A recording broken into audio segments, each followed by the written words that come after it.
Bienvenidos, bienvenidas. Hoy escucharemos 3 ponencias que, aunque abordan temas muy distintos, comparten una misma visión. El museo como un espacio vivo de aprendizaje, de encuentro y de diálogo. Antes de iniciar, me gustaría presentar a nuestras ponentes en el orden que intervendrán. La primera ponencia estará a cargo de Ingrid Mariela Carranza Cardiel, quien explorará cómo las visitas virtuales pueden contribuir al bienestar emocional y cognitivo de los adultos mayores. Ingrid Carranza es psicóloga por la UNAM, tesista en el Laboratorio de Neuropsicología y Cognición y especialista en evaluación e intervención en trastornos del lenguaje. Te cedo el micrófono, bienvenida. Muchas gracias. Antes de empezar, me gustaría agradecer al Museo Soumaya por organizar este tipo de espacios, por la oportunidad de estar aquí y por alentar este tipo de proyectos. Yo les voy a exponer mi trabajo de investigación titulado Recorridos virtuales en los museos como herramienta en la estimulación cognitiva en los adultos mayores. Bueno, en particular, el envejecimiento de la población mundial va en un aumento constante y se estima que para el 2050 una de cada 6 personas va a tener 65 años o más. Se sabe que el envejecimiento puede ocasionar problemas de salud físicas y disminuir procesos cognitivos impactando en diversas habilidades, por ejemplo en la atención, en el funcionamiento cognitivo y en la memoria, tanto de trabajo como episódica. Durante el envejecimiento se han observado diversos cambios en la cognición. Por ejemplo, si observan en la gráfica se puede ver a una persona adulta que durante toda su vida ha realizado actividades, lo cual lo puede mantener cognitivamente intacto. A eso se le llama el superenvejecimiento. Sin embargo, la mayoría tiene un envejecimiento normal. Esto implica la disminución de procesos cognitivos, aunque la persona sigue siendo funcional. Pero, bueno, este deterioro cognitivo se puede observar al envejecer, ya que la disminución en la cognición ya es evidente y la persona ya puede tener dependencia en alguna de sus actividades cotidianas. Aquí se puede producir una situación de riesgo de desarrollar demencia y que la persona ya padezca totalmente una dependencia en todas sus actividades. A esto se le ha llamado un envejecimiento anormal y para evitar este tipo de situaciones se ha propuesto a la estimulación cognitiva como una forma de mantener mentalmente activa a la persona y evitar el deterioro cognitivo.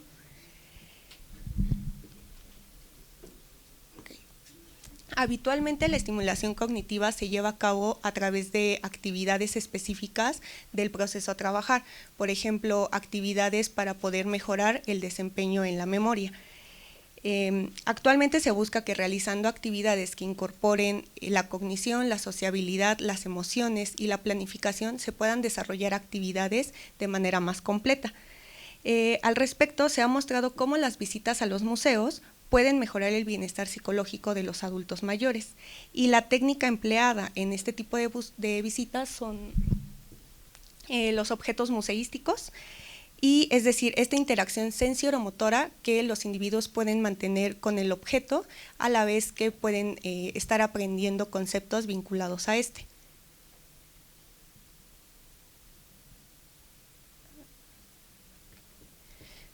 Estas estrategias se han evaluado de forma presencial, sin embargo, este aspecto se modificó durante la pandemia de COVID-19 y por el momento la información de las visitas virtuales a los museos y los efectos que hay en la cognición de los adultos mayores ha sido muy escasamente estudiada, a pesar de los beneficios que las visitas virtuales a los museos han producido.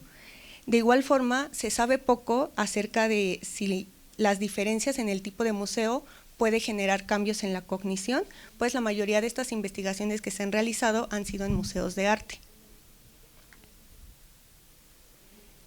Y bueno, en general, este trabajo de investigación tiene como objetivo evaluar los cambios cognitivos en los adultos mayores después de realizar visitas virtuales a museos y como específicos examinar cómo esta estimulación cognitiva a través de las visitas virtuales modifica el desempeño cognitivo en general y el impacto que tienen estas visitas por el tipo de museo visitado en la memoria.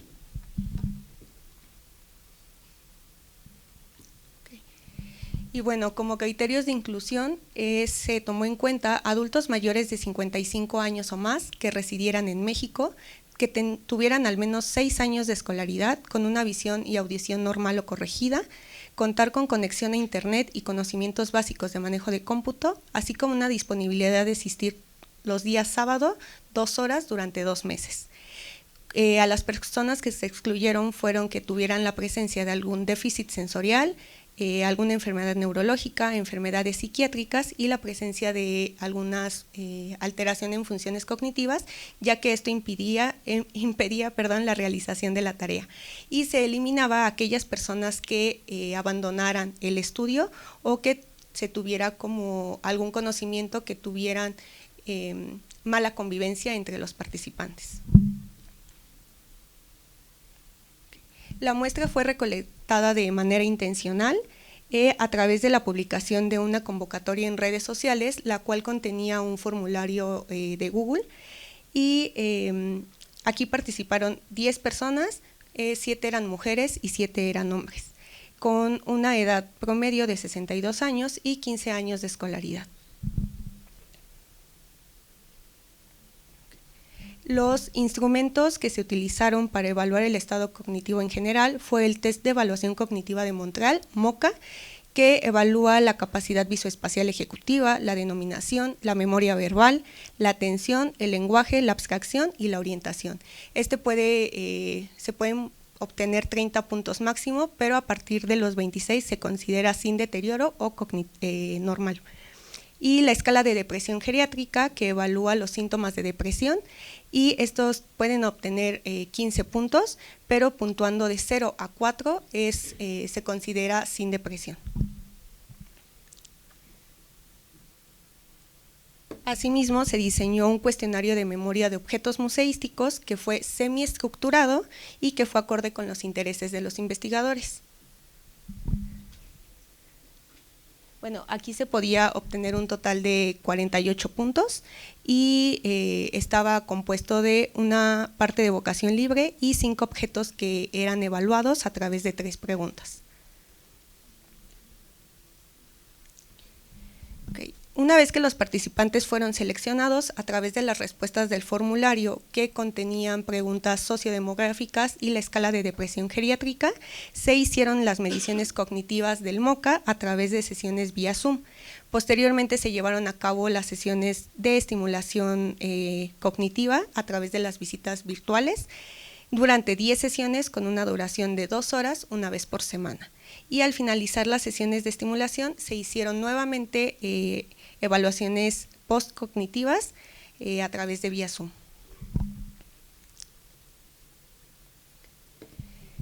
Al iniciar cada sesión en la sesión 1 se dio una bienvenida para que los participantes conocieran al grupo de investigadores y se dio una plática de psicoeducación para que ellos supieran cuál era el envejecimiento sano y cuál era el envejecimiento anormal. A partir de la sesión 2 a la sesión 10 se llevó a cabo una orientación a la realidad, que con eso iniciábamos, y posteriormente del análisis del objeto a través de la exploración visual de 3 objetos que eran acorde a cada museo visitado en esa sesión. Y a partir de la semana 3 se introdujeron los objetos enmascarados. Si observan del lado derecho están algunos ejemplos de cómo se llevaban a cabo estas sesiones a través de Zoom y cuáles eran el ejemplo de los objetos enmascarados. Okay. ¿Le puedes dar play, por favor? Ok, posteriormente ya se hacía el recorrido dirigido por el museo, se hacía primero el recorrido dirigido y después se llevaba a cabo el recorrido libre, donde los participantes podían decidir qué objetos ver y por dónde querían que se realizara el recorrido. Y ambos recorridos eran realizados por los investigadores.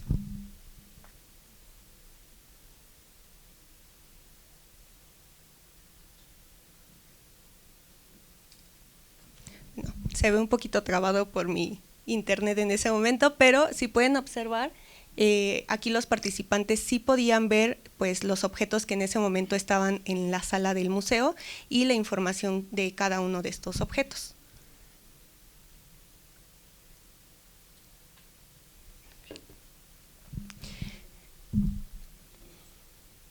Ok, en total fueron explorados 9 museos mexicanos, 4 de arte, 3 de historia y 2 de museos de ciencias naturales, que cada uno contaba con visitas virtuales o museos o videos con sus recorridos.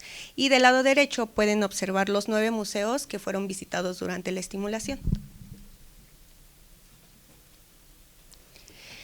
Para el análisis estadístico se utilizó el software SPSS en su versión 28 y para realizar este análisis de los datos sociodemográficos y los datos del cuestionario se utilizó estadística descriptiva y para las puntuaciones del MOCA y de la escala de depresión se llevó a cabo, la prueba se comparó a través de Wilcoxon.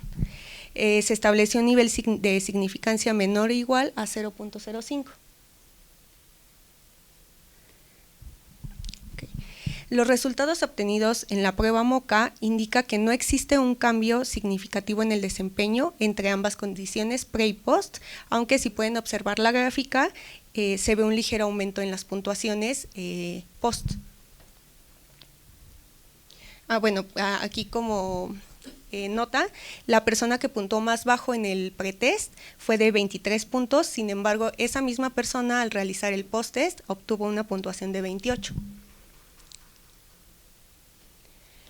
Para la escala de depresión geriátrica se observó un puntaje menor en el post-test, sin embargo no fue significativo, aunque es importante señalar que en ambas condiciones los participantes estaban clasificados en sin depresión.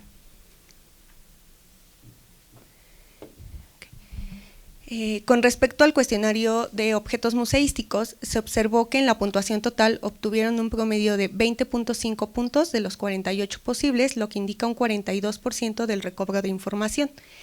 En la parte de evocación libre se obtuvo un 6.9 de promedio de los 18 puntos posibles y esto sugiere que el recuerdo correcto sin ayuda solo fue del 38% de la información, mientras que para el recuerdo total de objetos se obtuvo un 13.6 de promedio de los 30 posibles, lo que implica que solo recordaron el 45% de los objetos que visitamos en los museos. Estos fueron los objetos que nosotros evaluamos, fueron 2 objetos de ciencia, 2 objetos de historia y un objeto de arte. Entonces nos preguntamos cuál es el tipo de información que recuerdan los adultos mayores. Para esto se realizó un análisis de 3 preguntas del cuestionario que se calificaban en 3 niveles, 0, 1 y 2, y 0 puntuaba sin o con poca información, 1 una información cercana y 2 una información precisa. En la pregunta número 1, recuerda el nombre de este objeto, está representada la información semántica y se puede observar en las gráficas que el 100% de los participantes evocaron una respuesta cercana para el objeto de historia, sin embargo, el 60% de los participantes está recordando poca o nada de información para el objeto de arte. En la pregunta número 2, ¿en qué museo se encontraba? Representa la información de tipo episódica y aquí se puede observar que el 50% de los participantes recordaron información precisa en los objetos de historia. Para los objetos de ciencia, solo el 60% recordó información precisa, el 25% información cercana y para el objeto de arte, el 70% de los participantes no recordó información o recordó muy poca. Y finalmente para la pregunta número 3, ¿qué otros objetos estaban junto a este? Se requiere información de tipo contextual y se identificó que el 60% de los participantes recordaron información cercana para el objeto de historia, el 32.12% no recordó información de ninguno de los objetos y solamente el 16% de los participantes recordaron información precisa para los objetos de ciencia. Finalmente nos preguntamos ¿con cuál tipo de museo se recobra más información? Y se encontró que al tratarse de museos de ciencia y de historia se puede evocar más información cercana, precisa de información, seguida de información precisa, y en arte la mayoría de las respuestas eran poco o nada, lo cual quiere sugerir que es el museo que menos recuerda. Y a manera de discusión, este estudio permitió comprobar que sí existe una mejoría en las puntuaciones en el desempeño cognitivo general, ya que demuestra que los recorridos virtuales en los museos pueden ser una opción para esta estimulación cognitiva, aunque hay que tener en cuenta que los participantes de nuestra muestra tuvieron un nivel educativo alto, lo cual puede influir en su desempeño cognitivo general al estar protegidos o disminuir los efectos del deterioro cognitivo. Respecto a la escala de depresión, se observó también una sintomatología depresiva, aunque no haya sido significativo. Esto puede concordar con otros estudios en donde se observa que las actividades culturales, como las visitas a los museos, pueden mejorar el bienestar psicológico en general. Y el que hayan recordado, de acuerdo al cuestionario de memoria, los participantes recordaban en general solo cerca del 50% de la información, y el que ellos hayan recordado esta información podría estar medido por el tipo de visita que se está realizando, como lo mostraron Brever y colaboradores, quienes compararon la memoria de obras de arte entre jóvenes universitarios al visitar museos virtuales y presencialmente, primero una forma y luego la otra, quienes reportaron que quienes visitaron el museo de forma presencial les resultó más estimulante y más placentero, ya que recordaban más obras de arte e incluso recordaban las piezas que estaban cerca de estos objetos de su interés. Por otra parte, también en este estudio observamos que los participantes recordaban más información de tipo semántica, seguida de la información de tipo episódica, y esto puede ser sustentado por el estudio de Fancourt y Stopte, quienes preguntaron sobre la asistencia a eventos culturales y midieron la memoria y fluidez semántica de los participantes. Ellos encontraron que en particular visitar galerías y museos benefician la memoria y la capacidad semántica de los adultos mayores.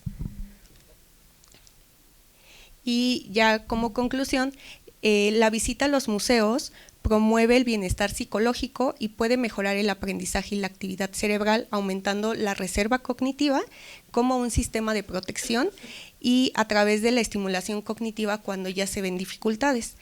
Sigue siendo necesario encontrar evidencia de los efectos cognitivos que puede haber a largo plazo la visita a los museos, tanto presencial como virtualmente, en el mantenimiento o la disminución de los efectos cognitivos, incluyendo la demencia en los adultos mayores, tomando en cuenta que este tipo de visitas virtuales es más para las personas, se toma en cuenta más para las personas que ya no tienen la posibilidad de acercarse o de trasladarse de su casa a un museo. Y también cabe mencionar que hay mucho campo por investigar, ya que es una línea relativamente nueva y por eso este es un trabajo de tipo exploratorio.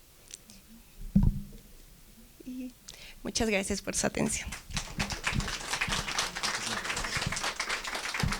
Muchísimas gracias por compartirnos tu investigación y tus reflexiones. Bueno, ahora damos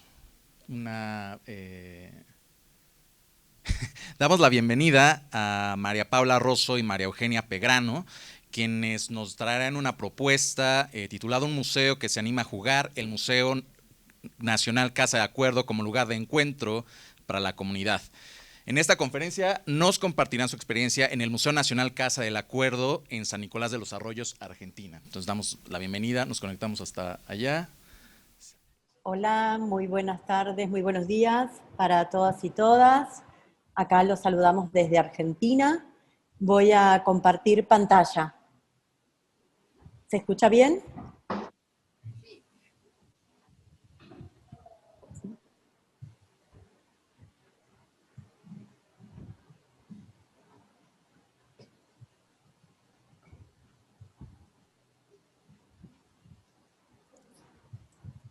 Ahí estamos. Bueno, soy Paola Rosso Ponce, directora del Museo Nacional Casa del Acuerdo, y aquí con María Eugenia Peirano, miembro del equipo, les traemos las experiencias que venimos desarrollando y experimentando estos últimos 2 años en relación a un público específico y a un objetivo central que tenemos de convertir este museo en un museo amigable para las infancias, adolescencias y sus familias. El Museo Nacional Casa del Acuerdo es un complejo histórico-cultural que depende de la Subsecretaría de Patrimonio Cultural de la Secretaría de Cultura de la Nación, en Argentina. Está compuesto por un monumento histórico nacional, que es la Casa Histórica Blanca que ven en la imagen. Es esta casa histórica donde se firmó el Acuerdo de San Nicolás, y el edificio que está al lado, que tiene el mural, nosotros lo denominamos el edificio anexo. Este conjunto comprende salas de exhibición, auditorio, reservas técnicas, taller, oficinas, un espacio versátil, por ejemplo, de 150 metros cuadrados libres que nos permiten realizar talleres, exhibiciones, actos protocolares, presentaciones, conversatorios, etc. Pero además de la casa histórica, que es monumento, decíamos, histórico nacional, el patrimonio del museo está compuesto por cuantiosas colecciones de bienes culturales, archivo documental, fotográfico, biblioteca y hemeroteca. Nosotros nos encontramos, voy pasando, ahí va. Nosotros nos encontramos en la ciudad de San Nicolás de los Arroyos, a 7.388 kilómetros del Distrito Federal. Estamos al norte de la provincia de Buenos Aires y en la orilla oeste del famoso y caudaloso río Paraná. El Museo Nacional Casa del Acuerdo fue inaugurado en 1937 para conmemorar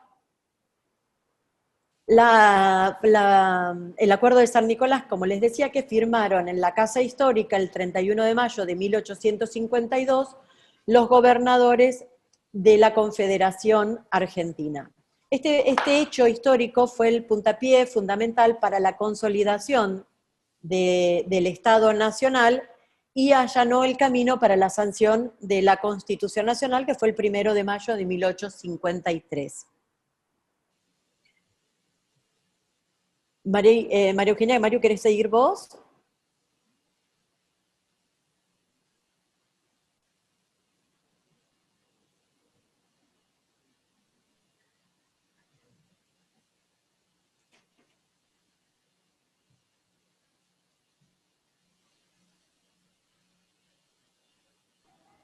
A ver ahí.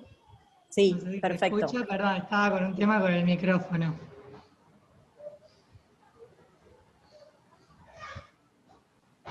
Bien, denme un segundo que me acomodo, ahí está.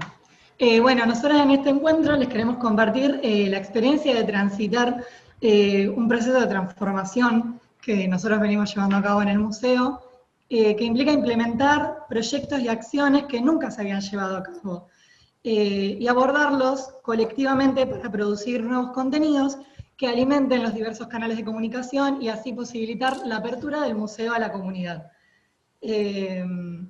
Convirtiéndolo en un espacio de encuentro donde podamos experimentar el diálogo con otros, sumando voces y visibilizando actores. A lo largo de la historia, el museo no actualizó las narrativas que lo componen y renovó las preguntas que le hacía a la historiografía, a este hecho que lo hace existir, así como tampoco se interrogó su rol en la comunidad en la que reside. Hoy el museo continúa esta metamorfosis, que empezó más o menos a fines del 2018, cuando inicia esta nueva gestión. No sé, Pau, si querés continuar. Entonces, en ese momento, a partir del diagnóstico realizado, es que abordamos, dimos inicio a este proceso de transformación integral del museo en el marco del paradigma de museos centrados en las personas. Como museo como plataforma de conversación, como esos lugares de encuentro donde se producen múltiples y diversos sentidos. Haciendo especial hincapié, como decía en el inicio, en las infancias, juventudes y sus familias, pero con el desafío de no contar justamente con un área formada dentro del equipo del museo. ¿Qué significa esto? El museo no tiene área educativa ni de programas públicos y comunitarios. Entonces, este proceso, esta transformación, incluyó generar nuevas preguntas en relación, por un lado, al hecho histórico acontecido en la casa, pero en diálogo con la agenda contemporánea, y actualizar las narrativas del museo.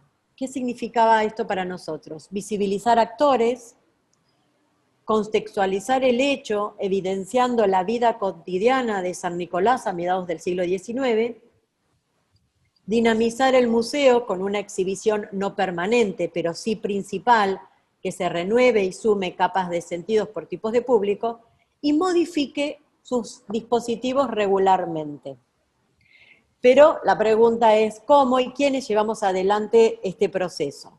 En relación a la temática de este encuentro que nos convoca, vamos a contar solo el pedacito de esta transformación en relación al vínculo con la comunidad.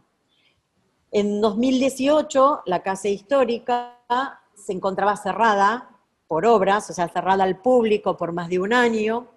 La colección estaba toda embalada en el auditorio del edificio anexo, el que les mostrábamos en la primera imagen que tiene el mural en blanco y negro, y no había ningún tipo de propuestas para la comunidad, ni en los propios edificios, ni por fuera de los edificios del museo. Y cabe señalar que a su vez, históricamente el museo solo recibía a las niñas y niños en visita escolar. Y por lo general los vecinos de la ciudad, cuando crecían, se hacían adultos, no visitaban el museo. Entonces, eso es por un lado en relación a la comunidad. Al interior, con respecto al personal del museo, en ese momento el diagnóstico nos arrojaba que no se trabajaba en equipo, coordinadamente, y no contábamos, de hecho, como les dije antes, con un área educativa o de programas públicos. El perfil era muy técnico de todos los integrantes en relación a las colecciones. Solo 2 integrantes del público con formación en guía de museos, en turismo y en hotelería, recibieron capacitaciones sobre diferentes temas en relación a la experiencia de visita al museo por parte de los públicos potenciales. Es por esto que primero, o paralelamente, debíamos empezar al interior a reconocernos como integrantes de un mismo equipo, conformado por las diferentes áreas existentes, y especialmente construir nuevas formas de hacer juntos, para luego poder proponer el diálogo y la conversación a esos otros. Entonces, para dar inicio a ese proceso, en marzo de 2019, luego de una serie de talleres, definimos colectivamente nuestra misión que nos enmarca desde ese momento hasta ahora. Nuestra misión actualmente es: el Museo Nacional Casa del Acuerdo es un complejo histórico-cultural público que desde San Nicolás preserva y comunica el patrimonio en relación al hecho fundacional de la organización nacional, generando espacios de encuentros, aprendizajes y experiencias memorables para y con la comunidad. Ese ejercicio de definirnos juntos y definir nuestro rol nos permitió empezar a dar nuevos pasitos en nuestras conversaciones, en nuestras propuestas con la comunidad. Pero en 2019 experimentamos varias cosas y en eso que ya estábamos un poco más firmes como equipo, llegó la pandemia. Entonces ahí contratamos a una profesional de aquí de Argentina, que se las recomiendo, que la busquen en las redes. Es Daniela Pellegrinelli, licenciada en Ciencias de la Educación, gestora cultural, con mucha experiencia en infancias, juegos y patrimonio. Para que ella, por un lado, en ese hacer juntos, nos capacite, nos forme, y para que justamente podamos desarrollar propuestas para los públicos, especialmente en ese tiempo de aislamiento y de teletrabajo.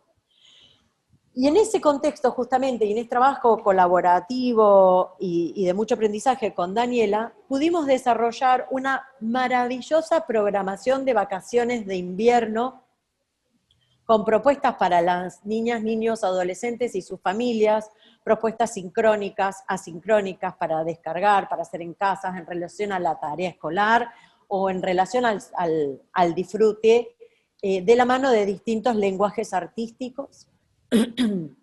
Eso también implicó que convocamos artistas plásticos, músicos, talleristas, y en ese formato virtual inauguramos nuestro compromiso serio, formal, con estos públicos. Es así que la programación de vacaciones de invierno de la Casa del Acuerdo, como nos llaman acá en San Nicolás, es muy esperada por las familias de la ciudad y la región, por la diversidad de propuestas en las distintas franjas horarias y para las distintas franjas etarias. Y por sobre todo porque nosotros proponemos que las actividades sean un encuentro entre grandes y chicos, que no sean exclusivamente para los niños y niñas. Bueno, es así que este trabajo en conjunto generó un aprendizaje en el personal del museo involucrado en las actividades, así como aquellos que estaban involucrados en atención al público, y eso nos inspiró a escribir un proyecto que fue ganador de la convocatoria Ensayar Museos 2021 de la Fundación Williams, que se llamó Diseño y Desarrollo de la Sala IR, la Sala de Inventar y Recordar. Esa sala se inauguró junto con la nueva exhibición principal, la nueva narrativa del museo, en el aniversario del acuerdo de San Nicolás, el 31 de mayo de 2022. ¿Mario? No sé si querés pasar las diapositivas como para mostrar un poquito de esta sala. Ahí exactamente, ahí les presentamos un poco el museo para que vean un poco. Ustedes van a ver a la derecha con una arquitectura más moderna, más del siglo XX, arquitectura brutalista, y pueden ver el auditorio, la biblioteca, el salón de usos múltiples, y a la izquierda van a ver salas de la exhibición principal y el patio histórico. ¿Sí? Bien, bueno, nosotros entonces en ese momento en el museo nos proponíamos disponer de una sala de la casa histórica que tenga un fin específico, crear un espacio para hacer una sala amigable con propuestas de uso permanente que se integre a todos los espacios y actividades del museo, es decir, que no sea un espacio relegado, distante para los chicos, sino que esté integrada a toda la propuesta, reforzando y diversificando las estrategias que tengamos de mediación y de acceso, y orientada más que nada a los niños y a las niñas que vengan acompañados de sus familias que visiten el museo. Pero también en donde el público general encuentre motivos para quedarse en el museo, para participar de la experiencia de hacer juntos. Porque la Casa del Acuerdo, dentro de toda su historia, además de ser donde se firmó el Acuerdo de San Nicolás, fue la casa de varias familias, de la familia que hospedó a los gobernadores en el hecho histórico, pero también de otras familias que la habitaron, y hoy la habitan participando en el museo. Entonces esta sala, la sala de Inventar y Recordar, o como nosotros le decimos, la sala IR, es un espacio o un puente entre el pasado y el presente, donde las generaciones se encuentran para jugar, para disfrutar, aprender y divertirse. En ella se desarrollan distintos procesos creativos, de producción de objetos, de producción de textos, de distintas experiencias. Ofrece actividades planificadas, pero también hay otras autogestionadas para que el visitante simplemente pueda acercarse a hacer. A partir entonces de la creación de esta sala, promovemos una experiencia que estimule el goce estético, el bienestar y la sociabilidad, no solo con el público con el que vengo, sino con otros desconocidos, a través de distintas actividades creativas y lúdicas. En ese sentido, la sala tiene 3 ejes. El primero es crear y producir, imaginar, diseñar e inventar. El segundo es simplemente jugar. Y el tercero es leer y escribir historias. Acá en esta diapositiva podemos ver distintos juegos que incorporamos y distintas personas siendo parte de la sala. Cuando nosotros nos referimos, que lo mencionamos varias veces, a una sala amigable, implica que comprendemos a las infancias y a sus familias y adultos cuidadores en sus distintas necesidades y particularidades y sus diferencias y diversos modos de ver y estar en el mundo. Y bueno, de la mano de Daniela Pellegrinelli, la profesional que mencionamos antes, diseñamos y creamos esta sala.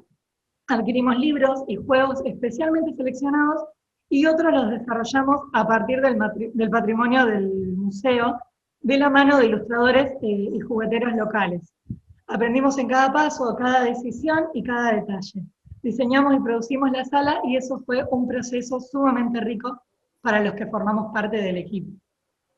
Las múltiples experiencias que vivimos desde que inauguramos esta sala, después inevitablemente nos llevaron a pensar en cómo seguir. Bueno, ahora que tenemos esta sala y tenemos todo este material, ¿cómo continuamos esta línea de trabajo, habilitando nuevas formas de visita, abriendo el espacio a la comunidad? ¿Y cómo formalizamos las salas de exhibición como lugares de juego y experimentación? Que esta sala no quede relegada a algo aparte, sino que todo el museo puede ser un espacio de juego.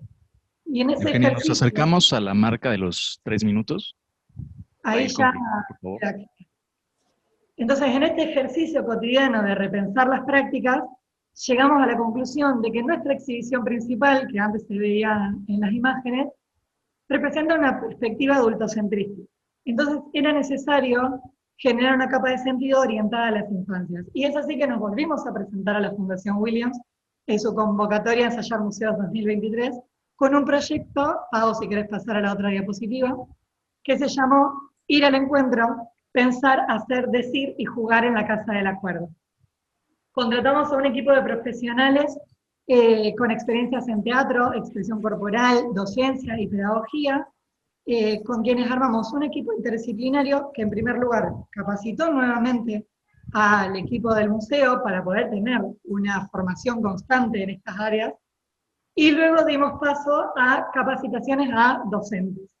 Nosotros acá abrimos 2 líneas de trabajo que fueron en simultáneo. Por un lado, trabajamos con docentes y escuelas de la ciudad que vinieron a tener capacitaciones y jornadas lúdicas que fueron compuestas por esta segunda línea de trabajo, que fueron los dispositivos lúdicos que construimos en este proyecto.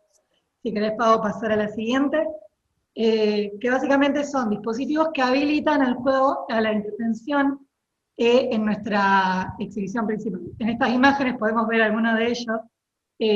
Tenemos un panel de imágenes que se llama ¿Qué acuerdo ves? En estas fotos, compuestos por el archivo fotográfico del museo.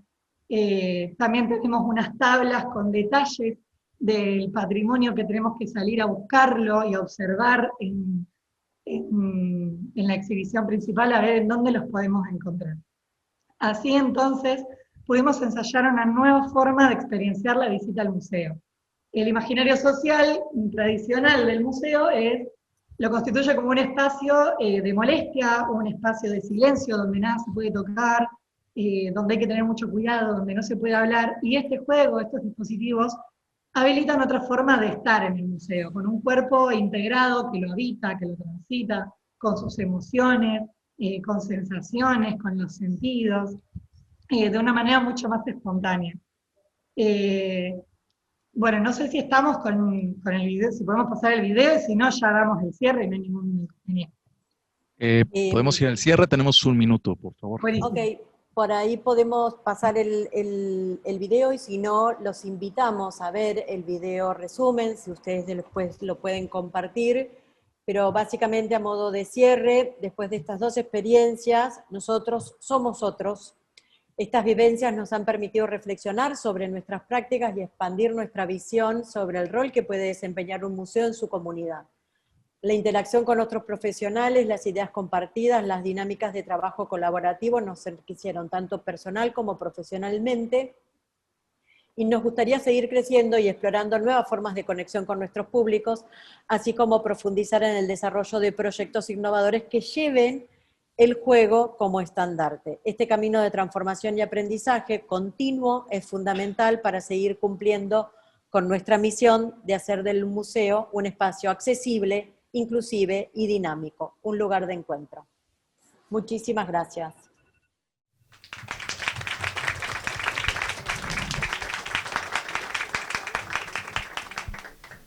Muchísimas gracias, María Paola y María Eugenia. Claro que nos encantaría que estas conferencias duraran un poquito más, pero bueno, tenemos el tiempo muy corto.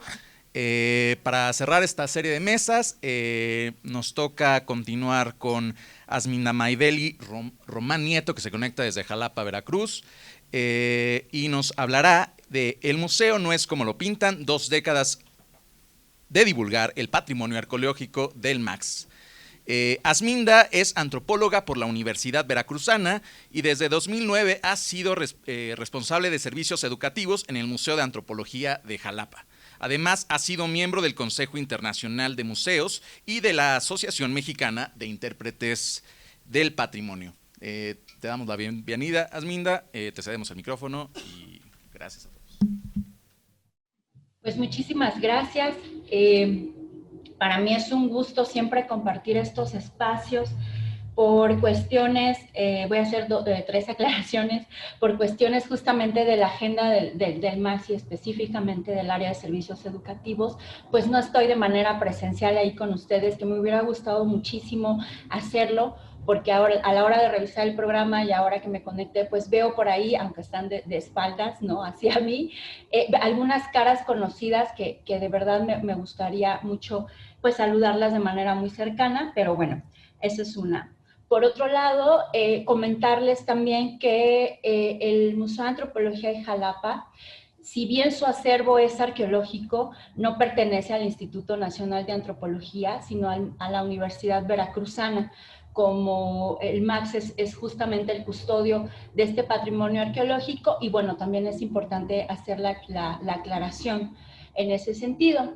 Y finalmente mi tercera aclaración tiene que ver con que no les voy a poder mostrar imágenes muy características o ilustrativas de toda la labor que hacemos, porque tenemos una cuestión con relación por la política universitaria y por la política en pro del interés superior de la niñez, y que justamente el programa del cual les voy a platicar habla de infancias, pues tenemos que obviamente salvaguardar su imagen y su integridad, entonces pues no nos permite, ¿no?, hacer este tipo de muestras. Hay algunas imágenes que sí tratamos, ¿no?, con todo el cuidado para hacer uso. No estamos autorizados, obviamente, por tratarse menores de edad. Entonces, pues bueno, solamente hacer como estas anotaciones y aclaraciones.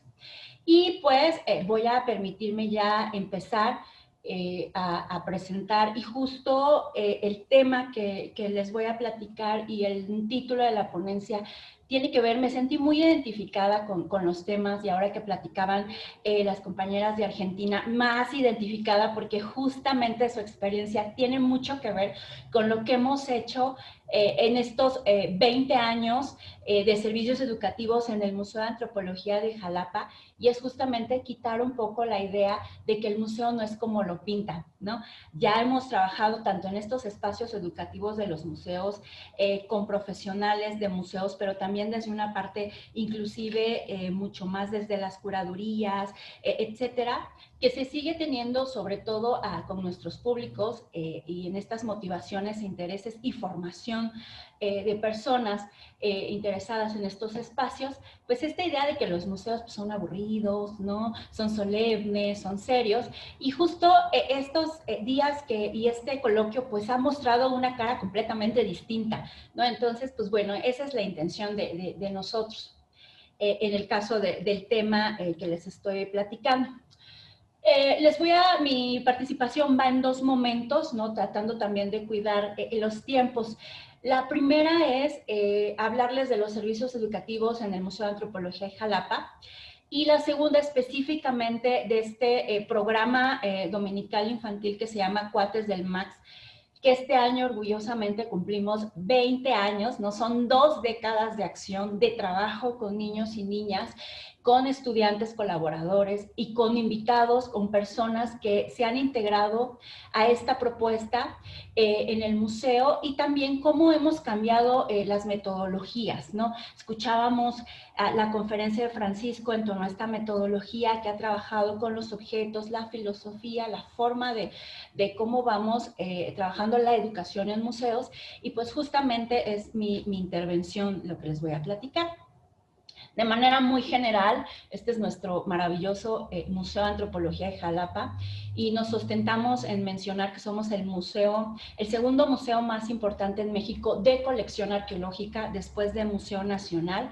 El MAX tiene más de 60 años, ¿no?, de creación, ha tenido también sus momentos cumbres, está organizado por diferentes áreas que cumplen con las denominadas funciones sustantivas de todo museo, que es la de albergar, conservar, estudiar, educar, difundir y divulgar, en este caso específico del patrimonio arqueológico de México y de Veracruz. Nuestra colección está conformada en 3 bloques culturales e históricos, ¿no? Tenemos colección olmeca, ¿no? Esta es una colección de 7 de las 17 cabezas colosales, ¿no?, que se han descubierto entre el sur de Veracruz y Tabasco.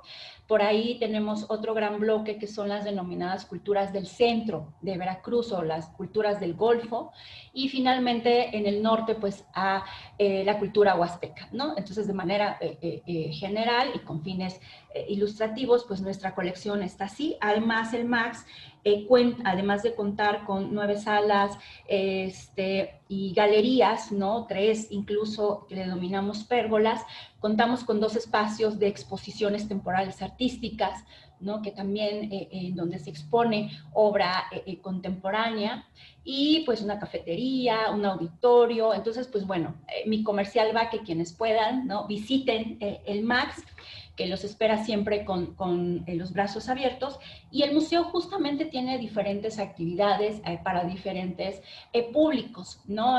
Además, los fines de semana, pues se convergen tanto actividades académicas, artísticas y culturales, conciertos, ¿no? En su momento, la mayor parte de los conciertos se hacían en el auditorio. Ahora ha habido alguna transformación y ha habido conciertos en salas que, bueno, podrían ser muy cuestionables, pero en este caso no es el tema, obviamente, de la ponencia, pero ha estado también jugando, y el museo ha pasado, pues, justamente por diferentes etapas, tanto desde su concepción original, obviamente también dependiendo mucho de la mirada de quienes están al frente, ¿no?, de directores y directoras, y al ser un museo universitario, pues de la agenda universitaria, en este caso de la Universidad Veracruzana. Entonces, pues bueno, en estas transformaciones, justamente, voy a permitir mostrarles como nuestra numerología, ¿no?, que en el año 2005, a la par de que se dan los servicios educativos en el MAX, y esto lo comento porque sé, incluso ayer lo comentaron, cómo las áreas educativas en los museos se han transformado, y la gran mayoría de ustedes pues han comentado que pertenecen a las áreas de comunicación educativa. En el MAX sigue siendo servicios educativos, y justo en el 2005 inicia esta aventura educativa con el lanzamiento del Club de Cuates del MAX, ¿no? Y también a partir de esa fecha, del 2005 hasta nuestro corte 2024, hemos tenido una afluencia estimada, ¿no?, de niños y niñas en edad escolar. Les platico en un primer momento desde el 2005 hasta el 2019, previo en la pandemia, atendíamos a edades de 4 a 12 años. Desde el 2022 a la fecha, solamente restringimos nuestras edades de 6 a 12, ¿no? Más adelante les comento las razones por qué. Pero en ese lapso tenemos un estimado de que hemos atendido a lo largo de estos 20 años aproximadamente a 9,509 niños y niñas, ¿no? Cada temporada, ahorita les voy a platicar la metodología, hacemos un registro, y solamente este registro es para meros fines estadísticos. por toda la confidencialidad que se requiere a la hora de trabajar con menores de edad. Y finalmente, nuestra última numeralia tiene que ver con justo estas transformaciones, y Cuates del MAX, además de tener la actividad presencial, se ha fortalecido, y justo después de la pandemia, y ha sido un fenómeno que ha sucedido en diversos espacios culturales, pues contamos y hemos echado mano de pues tener nuestras redes sociales, en donde creamos contenido específico para cada una con diferentes alcances, y hemos notado que no necesariamente quienes nos siguen en redes sociales pues asisten al programa de Cuates del MAX, y quienes asisten pues no necesariamente siguen nuestras redes, y eso ha también tenido, nos ha permitido tener este alcance a diversos públicos, aunque el programa esté enfocado netamente para niños y niñas. Ahora sí, ¿cómo lanza o cómo nace este programa? He de mencionarles que aunque el programa cumple 20 años, ha pasado por al menos 3 personas al frente de y quiero compartirles, ¿verdad?, que además de Cuates, en el 2008 se creó y se publicó la Guía MAX para niños y niñas, elaborada por el quien inició también este proyecto, que es, y que le mando un enorme abrazo, a Carlos Cruz Florencia, hoy director educativo del MIDE, quien pues inicia con este proyecto, y que bueno, por diversas razones profesionales, pues se va, ¿no? O sea, cada una de las personas tiene proyectos de vida y deja, pero que ya él, al crear Cuates del MAX y al publicar esta guía que ha sido fundamental para el programa y para el museo en general, pues nos dejó ya sembrado esta semillita, y justamente también apoyado por la entonces directora, la doctora Sara Ladrón de Guevara, quien fue también rectora de la Universidad Veracruzana. Ellos dos pues impulsan este programa, esta labor educativa, justamente con esta intención, y también la de fortalecer la sensibilidad en torno al cuidado y protección del patrimonio arqueológico de Veracruz y de México, dadas pues diversas situaciones que ha sucedido en torno al saqueo, a la incluso hemos tenido algunos monumentos, ¿no?, que pudiesen haber sido violentados, etcétera, ¿no? Entonces, pues bueno, el programa iba en ese momento en 2 sentidos, y sigue estando en 2 sentidos. Por un lado, el acercar a niños y niñas al museo de una manera didáctica y lúdica, y por el otro, hacerlos sensibles en pro de la conservación y la salvaguarda del patrimonio arqueológico. De igual manera, los servicios educativos apoyaban porque quien llevaba toda la parte logística del curso, que en ese momento, hasta el 2016, se llamaba Veraneando en el MAX, pues no era una servidora, sino era otra área del museo, y que también tenía esta finalidad de, además de tener un programa permanente, porque Cuates del MAX, ahorita les voy a platicar la manera en cómo operamos, pues mostraba actividades tanto para entre semana o en días activos de escuela, como en verano.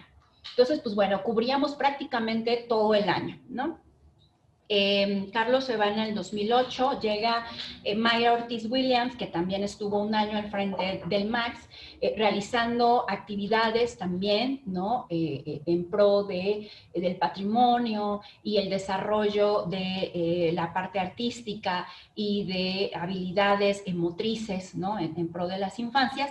Y finalmente, en el 2009, llega una servidora, quien obviamente por estos 15, casi 16 años, pues me ha tocado estar al frente del programa, consolidarlo, y pues en esta historia de Cuates del MAX nos ha pasado y hemos pasado también por muchos momentos, y que les compartiré en un momento. Bueno, ¿cuáles son estos objetivos que les comento y les reitero? Pues tiene que ver con acercar a las infancias al museo de una manera didáctica y lúdica, sobre todo en un museo en donde tenemos colecciones monumentales, ¿no?, piezas mayores, ¿no?, o sea, grandes, por así decirlo, y que son necesarias y que son arqueológicas, ¿no? Entonces, ¿cómo les vamos a hablar a los niños y a las niñas de los olmecas, de las diversas culturas del centro de Veracruz, de los huastecos, pero además que los vean como parte de su patrimonio, como que se sientan identificados, que pudieran generar un sentido de pertenencia y un vínculo a su comunidad, pero a la par formarlos de manera integral como públicos y posibles aliados en la conservación del patrimonio. Entonces era un reto, ha sido un reto realmente muy enriquecedor y que de alguna manera pues hemos pasado por diversas situaciones y que justamente nuestra metodología pues ha cambiado, ¿no? Y ha variado. Mi formación es netamente antropológica y justo me he dado a la tarea, así como vamos a coincidir, ¿no? Diversos profesionales de la parte educativa y de los museos, pues me tuve que formar, ¿no? De manera muy personal, tanto en la mediación, como en la educación, como en la pedagogía, como en el desarrollo de la infancia, y todo esto que tiene que ver a la par de la cuestión patrimonial, ¿no? ¿Cómo opera el programa de Cuates del MAX? Aquí les muestro nuestros logos, ¿no? A manera ilustrativa, porque también ha sido como parte de nuestra historia, ¿no? En un primer momento teníamos a las caritas sonrientes, ¿no? De Cuates, después hicimos algunos cambios y finalmente ahora pues tenemos a estos personajes. Cuates del MAX opera con 2 temporadas al año, una que va de febrero a julio y la otra que va de septiembre a diciembre. Es todos los domingos de 11 de la mañana a 1 de la tarde. De igual manera hemos cambiado nuestro horario, ¿no? En algún momento era de 11 a 2, después de 11 a 1:30, y eso tiene mucho que ver con la propia dinámica del museo y la propia dinámica social. Todos nuestros temas o estas temporadas giran en torno a la arqueología, al arte, a la cultura y a la ciencia. De manera operativa, el programa de Cuates pues sí, tiene una actividad inicial que en su momento, del 2005 al 2015, esta actividad inicial se realizaba en una sala de lectura y se leían cuentos ilustrativos de los temas, del tema, como previo o preparándolos al recorrido guiado, y esto es fundamental. Realiza en un segundo momento el recorrido guiado. No es un recorrido por todas las salas del museo, porque un recorrido dura aproximadamente por el MAX entre 1 hora y media y 2. Lo que hicimos o lo que hemos hecho desde 2005 es elegir piezas específicas y que estén relacionadas con el tema de la temporada, ¿no? Entonces, pues los recorridos nos duran entre 20 y 30 minutos y si bien se da el contexto arqueológico de la pieza y la relación con las culturas, ahí nuestra intención es motivar el descubrimiento, explorar, ¿no? Y cuestionar con los niños y las niñas y generar estos diálogos y vínculos del presente con el pasado. ¿Qué relación tiene esta cultura, esta vasija, con lo que yo hago en mi vida cotidiana? Son como preguntas que van ilustrando nuestro recorrido guiado. Y finalmente nuestro taller manual. Hemos pugnado mucho y sí nos han comentado que por qué insistimos en ponerles a los niños y las niñas a trabajar con material, colores, pinturas, hojas, ¿no? Y que escriban y que dibujen, justo por lo que comentaban también hace un ratito, que vivimos en una era digital y nuestros niños y niñas pues son pantallas casi 100%. El hecho de concentrarlos... Una disculpa, nos acercamos a la marca de los 3 minutos. Perfecto, sí. Entonces, hemos pugnado porque nuestros niños y niñas pues, sigan desarrollando estas habilidades que son importantes y necesarias para la vida. Y finalmente, pues niños y niñas de 6 a 12 años, el programa opera sí o sí con prestadores de servicio social, con estudiantes universitarios de diversas carreras. Les comento aquí, les pongo a manera ilustrativa cuáles han sido como estas temáticas y estas temporadas en donde también hemos tenido invitados especiales, desde personas, investigadores que trabajan la divulgación científica. Hemos también tenido la participación de arqueólogos y arqueólogas que nos platican de su labor, y presentaciones y conciertos didácticos, ¿no?, con los grupos artísticos de la universidad, entre otros, ¿no?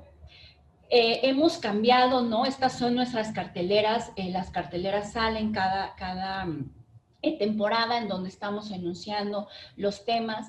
He de mencionarles que hemos tenido en su momento niños que nos llegaban de 4 años y cumplían la edad límite a los 12 y casi de cuando los queremos volver a ver y queremos seguir. Hemos formado generaciones y nos ha dado mucho gusto de ver jóvenes que están egresando, ¿no?, de la universidad, que vinieron con nosotros a Cuates del MAX y que están motivados y les gusta y regresan al museo de una manera muy afectiva y con un recuerdo muy grato de su infancia.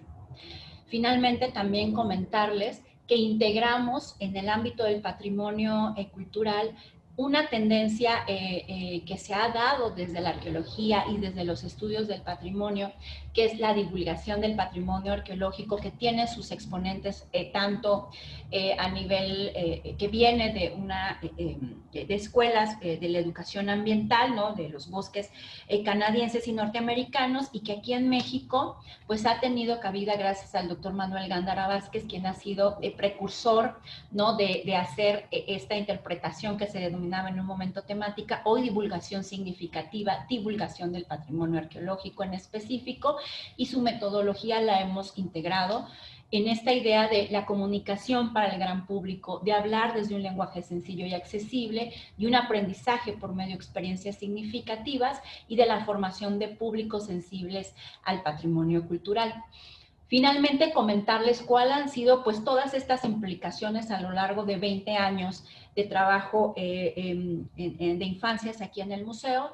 Pues la primera, los recursos materiales y económicos, que esto es algo que podemos incluso adolecer desde diferentes trincheras. La capacitación y profesionalización de los equipos. Aunque yo les hablo del área de servicios educativos del MAX, en sí solamente estoy yo, y gracias al apoyo de los colaboradores de servicio social. Por eso les decía, sí o sí, cada semestre estamos un poco tronándonos los dedos desde la planeación para saber si vamos a tener un equipo que lleve al frente Cuates del MAX. Las innovaciones y los vínculos y colaboraciones, y esto es súper fundamental. ¿Cuáles han sido también las satisfacciones a lo largo de estos 20 años? Pues es incidir en el desarrollo de los infantes de una manera integral, de motivar la experiencia significativa, de la creación de contenidos para públicos específicos y de tener una comunidad de aprendizaje.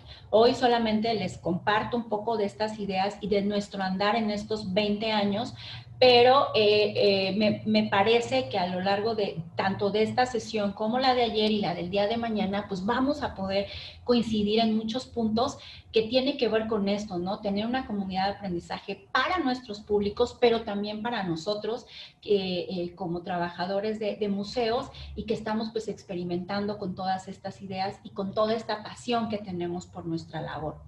Y pues bueno, finalizar obviamente agradeciéndoles, aquí está mi contacto, invitarles, ¿no?, a que conozcan nuestras redes sociales. Tenemos un canal de YouTube donde podrán ver las cápsulas que hemos hecho desde este enfoque y con relación al patrimonio, y obviamente toda la información pues se sube a nuestras redes para que puedan seguirnos.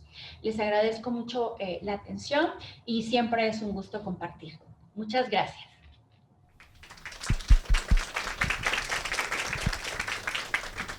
Muchísimas gracias, Asminda. Ahora tenemos tiempo para una breve sesión de preguntas. Bueno, antes de ir por café y galletitas, si alguien tiene algo, comentario que compartir, pues acá andamos con micrófonos. Acá. También invitamos a la gente que está en videoconferencia Telmex que nos envíe sus preguntas en el chat, estamos pendientes. Hola, buenos días, muchas gracias a todas las personas que expusieron el día de hoy. Particularmente yo quedé muy impresionada con el trabajo que está haciendo Ingrid en la Facultad de Psicología seguramente. Esto me hace pensar también el trabajo, y no sé si lo estén ustedes haciendo, con personas con Alzheimer. Esto me viene a la idea porque hay una experiencia muy linda, muy importante, en uno de los museos de Murcia, con una persona que se llama Juan Sandoval, donde lo que impacta más a las personas es precisamente el arte. La otra parte que vemos aquí, que no es tan, quizá como estamos tan acostumbrados desde niños a la historia, que estamos muy vinculados con ella. Bueno, hay un montonal de variables, pero a mí me parece muy interesante lo que están haciendo, y la pregunta concreta sería si van a continuar, qué otras poblaciones van a ustedes a trabajar y si van a experimentar en algunos otros museos. Vi que ustedes ahí colocaron algunos, pero quizá o en los mismos para dar un seguimiento a lo que ustedes están haciendo. Esa es mi pregunta, y muchas felicidades por trabajar con esta población vulnerable que muchas veces nadie la toma en cuenta, ¿no? Muchas gracias. Sí, muchas gracias por su pregunta. Y sí, nosotros consideramos seguir evaluando y contemplando más variables, y no nada más en la condición de visitas virtuales, sino también llevarlo a la parte presencial. Entonces, ahorita nada más pues la muestra fue, eran adultos sanos y pues virtual. Entonces, nosotros sí esperamos que todo lo demás sea con diversas variables, haciendo comparaciones entre diversas condiciones, en grupos que sean sanos y que estén enfermos. Y quisiera hacer un agregado. Esto se da después de COVID. Estas personas, no sé si tuvieron COVID, pero el COVID también influye mucho. Hay algo que manejan las personas que se dedican a la medicina que se llama neblina de recuerdo. No sé a quienes estén aquí, aunque no sean adultos mayores, si no les ha pasado esto, ¿no? Que por más que tratas de acordarte, o sea, lo ves, es que lo ves y es ella, ¿no? Pero la puedo describir, puedo decir dónde la he visto, es mi compañera del museo, pero en ese momento no me acuerdo de su nombre. Entonces, esto quizá también haya influido, no sé, esto que llaman los médicos neblina de recuerdo. Sí, posiblemente pudo haber influido. Nosotros no lo tomamos como un criterio de inclusión, o sea, sí preguntamos si habían padecido COVID, si estaban tomando algún medicamento, y todos nos indicaron que no, pero posiblemente sí pudieron haber tenido algunas reacciones a partir del COVID. Pero vuelvo a lo mismo, nosotros sí pensamos en implementar más variables y poder hacer diferentes comparaciones para tener una mejor estructura de estas visitas. Gracias. Ingrid, también me gustó muchísimo tu presentación, muy puntual, y además enseñaste un trabajo metodológicamente de investigación, ¿no? Con tus objetivos específicos, en fin, cuáles fueron tus formatos para hacer tu evaluación y demás, que me hubiese gustado que tuvieras tiempo de analizar, ¿no? Las gráficas y todo ello y enseñárnoslos. Una es, creo que sería muy rico que te acercaras a espacios donde han venido de tiempo atrás generando proyectos. El más antiguo que yo sepa dentro del INVAL es una Canal Arte, que surge antes del proyecto Munal 2000 y que siguen trabajándolo. Seguramente Patti, hoy en un rato más que esté por aquí, podrías contactarla y a lo mejor habla de este proyecto.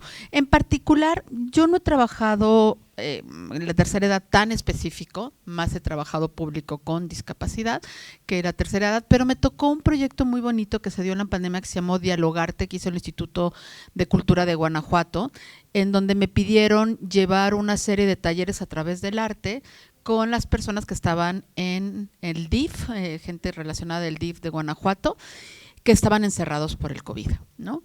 Y lo que yo vi ahí, y ahora que tengo personas más cercanas viviendo en residencias, es la urgente necesidad de trabajar con estas personas que por una u otra razón ya no tienen tal posibilidad de salir, ¿no? Y que el encierro les genera una serie de depresiones y otras situaciones, ¿no? Y la otra es, lo estoy viviendo en casa propia, mi padre está presentando Parkinson, ¿no? Es esta necesidad, ¿no? De ayudarles a que su cuestión cognitiva, su memoria y su lenguaje prosiga, ¿no? Y bueno, definitivamente creo que el arte y otras experiencias permiten ello, me refiero desde las artes plásticas hasta la música y otros, ¿no? La literatura, etcétera. Sin embargo, creo que debemos, y por eso te lo propongo, emplear la virtualidad, y porque vi que un trabajo fue presencial y otro sí, lo trabajo bastante Zoom, de qué poder hacer desde la virtualidad. O sea, desplazar a la tercera edad no es fácil, ¿no? Por una serie de situaciones motoras y demás. Pero creo que sí ayudaría, y de lo que estabas tú mostrando, anímicamente el poder contar con proyectos en donde llevemos esta posibilidad de mirar el arte, recorrer el arte, enfrentarse a objetos, y además de hoy todo lo que dijo Francisco en cuanto a las teorías del acercamiento al objeto o el análisis desde la percepción hasta otros elementos, ¿no? Como la filosofía, creo que podrían hacer un trabajo muy bonito en ir pensando de cómo generar plataformas, apps, en fin, que ayudaran a estas poblaciones que están ya con la posibilidad menos de ir directamente al museo.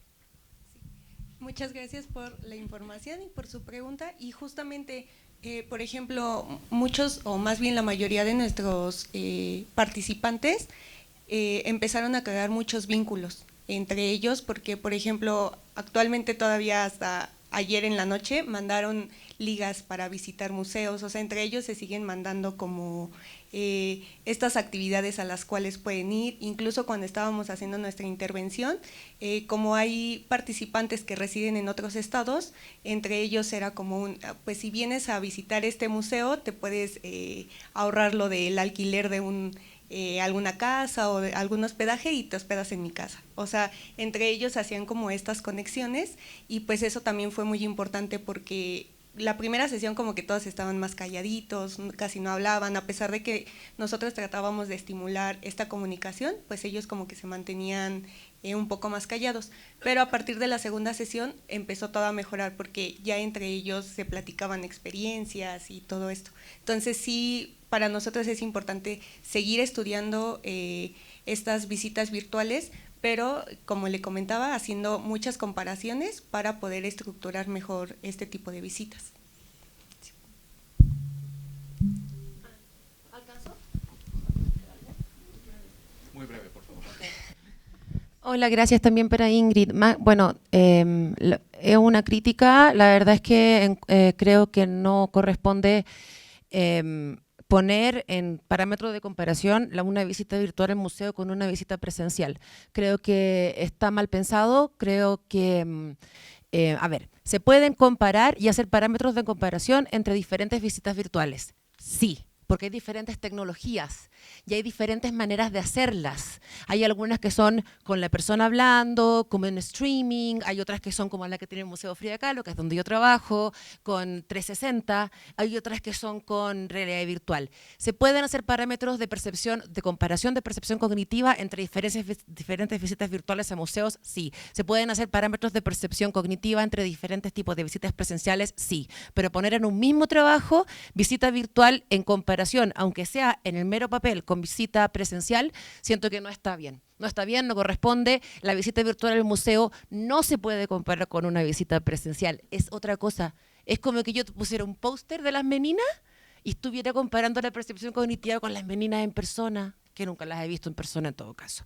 Entonces les dejo esa inquietud para que lo separen y hagan dos estudios por separado, que sería una maravilla, y concuerdo con la compañera y con todos los presentes en que yo quedé encantada con el trabajo. Así que por eso mismo no quería dejar la oportunidad y todos quedamos encantados, de hacerles esa precisión. Sí. Okay, estamos disponibles por si nos quieren preguntar a nosotros.